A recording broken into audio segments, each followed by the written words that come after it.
Muitos se empenharam em compilar um relato dos fatos que recebem pleno crédito entre nós. Assim como esses fatos nos foram transmitidos por aqueles que desde o princípio foram testemunhas oculares e proclamadores da mensagem. Assim, eu também, depois de pesquisar todas as coisas com exatidão desde o início, resolvi escrevê-las para o Senhor em ordem lógica, excelentíssimo Teófilo, para que tenha plena certeza das coisas que lhe foram ensinadas oralmente.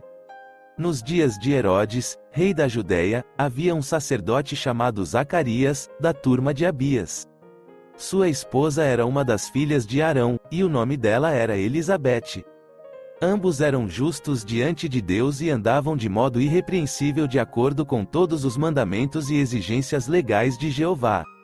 Mas não tinham filhos, porque Elizabete era estéril, e ambos já eram de idade bem avançada. Zacarias estava servindo perante Deus como sacerdote na designação da sua turma. Segundo o costume estabelecido do sacerdócio, chegou a sua vez de oferecer incenso ao entrar no santuário de Jeová. E toda a multidão do povo estava orando do lado de fora, na hora de oferecer incenso.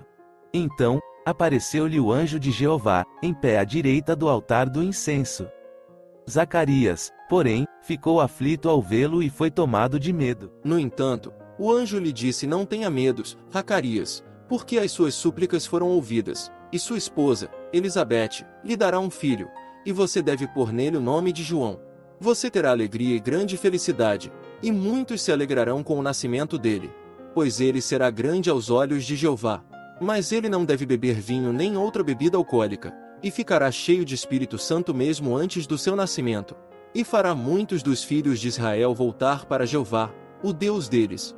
Também, irá na frente dele com o espírito e o poder de Elias, para fazer o coração dos pais se tornar como o de filhos, e fazer os desobedientes se voltar para a sabedoria prática dos justos, a fim de aprontar para Jeová um povo preparado. Zacarias disse ao anjo: como posso ter certeza disso? Pois sou idoso e minha esposa já é de idade bem avançada.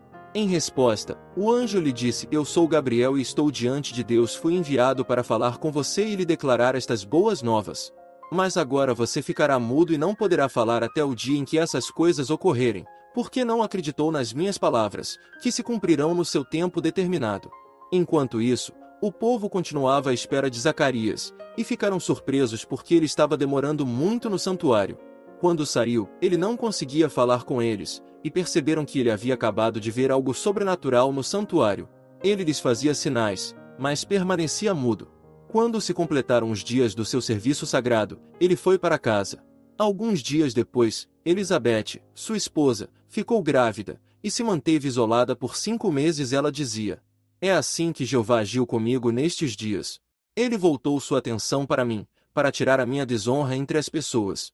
No 6º mês dela, o anjo Gabriel foi enviado por Deus a uma cidade da Galileia, chamada Nazaré, a uma virgem prometida em casamento a um homem chamado José, da casa de Davi, e o nome da virgem era Maria. Entrando onde ela estava, o anjo lhe disse: olá, altamente favorecida, Jeová está com você. Mas ela ficou profundamente perturbada com as palavras dele e tentava entender o que poderia significar essa saudação. De modo que o anjo lhe disse: não tenha medo, Maria, pois você achou favor diante de Deus, e agora você ficará grávida e dará à luz um filho, e deve lhe dar o nome de Jesus. Ele será grande e será chamado Filho do Altíssimo, e Jeová Deus lhe dará o trono de Davi, seu pai. E ele será rei sobre a casa de Jacó para sempre, e não haverá fim do seu reino.